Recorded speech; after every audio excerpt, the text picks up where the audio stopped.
Joining me next is Mark Erickson, a longtime floral designer, and I'm so excited to have him on our show today. Thank you so much.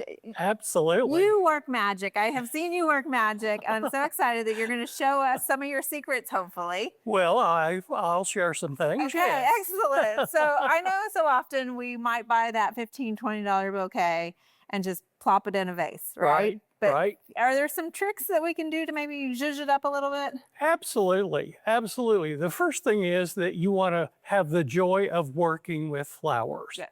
So don't just chop and drop. Okay. Do some designing. All right. I like to use foliage first. Okay. This is Israeli ruscus.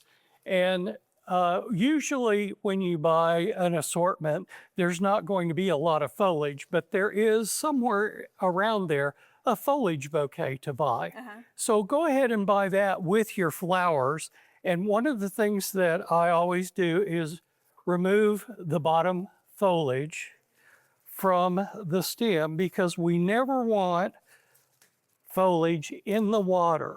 Okay. Because foliage creates bacteria when it hits water, which shortens the life of the flower. Okay. So what I do is I take this and I measure it against the vase and I estimate where the bottom is. I chop it all at once and I go, how beautiful. Oh, that's perfect just as it is, right? Well, it kind of is, you know. Simple, So- modern.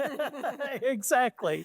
So the next thing that I would do is I would select my largest flower, which in this case is that big hydrangea. Right over here, yes. I'm going to want that flower to sit right on top of the foliage this way in the center. Because hydrangeas are such heavy drinkers, they love water, is I strip the bark off. Oh, I never even thought about that. And then when you strip the bark off, then you've created a lot more surface for water to enter the flower. Okay. So we'll put that hydrangea there. It won't stay till we get other things in, but it's quick. Okay. It's So the close. big bold right in the middle. Right. There. Okay. Right. So let's use white daisies next. Okay. Got them right here. These daisies are daisy palms, which means they're actually in the mum family and not daisies. And put one bunch on one side of the hydrangea Okay. and this other on the other side. I want to ask about this one. Like notorious, right? We have one that's broken in there. What do we do about that? Absolutely.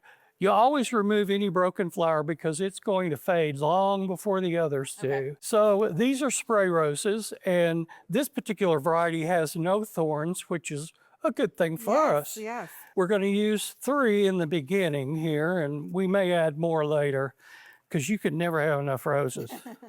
And in this particular instance, I used a professional trick, Okay. and that's a product called Quick Dip that helps the flower last longer and take more water. Okay. Next, let's do the purple Veronica. Okay. This is a really popular flower this season for weddings. Oh, really? Okay. Yeah, bridal bouquets and so forth. Well, and what we're dealing with so far, I mean, we could have this in our backyard that we bring in. And Absolutely, absolutely. We do work with 2 things, color and texture. Those are the 2 big ones. You mentioned both. And so the more texture you put in it, the richer it is visually. Okay. And it looks like you spent more money. Oh, okay. Perfect. We use professional flower food. Okay. The brand that we use is called Floral Life, but there's many out there that you can use. If you don't have a flower food, you can use lemon lime soda, Okay. like Sprite, 7-Up, whatever, and use that. So it's not a myth. We can use that. No, you can use that. Now, the penny and the vodka and all of the other ones, I'm not so sure all that works. Okay. All right. But I know that the 7-Up or Sprite will. Okay. I mean, it's beautiful what you're making here. So what's kind of the shelf life of some of this plant material too? There's 2 things that are important. First is how they're handled before you buy them. Okay.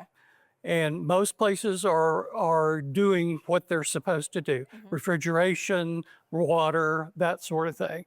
Then after you get the flowers and make your beautiful design, then you need to add water. every single day. Okay. On an arrangement like this, you should get probably 2.5, 3 weeks, Okay.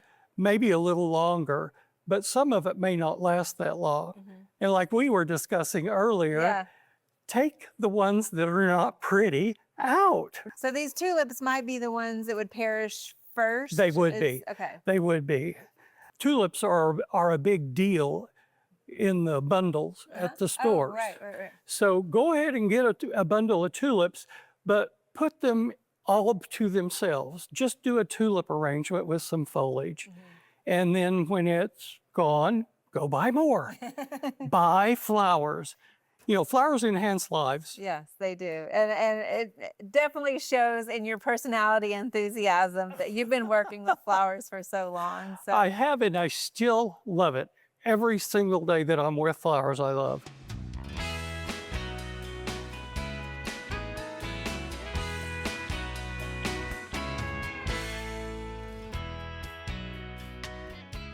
We hope you enjoyed this video as part of our Oklahoma Gardening YouTube channel.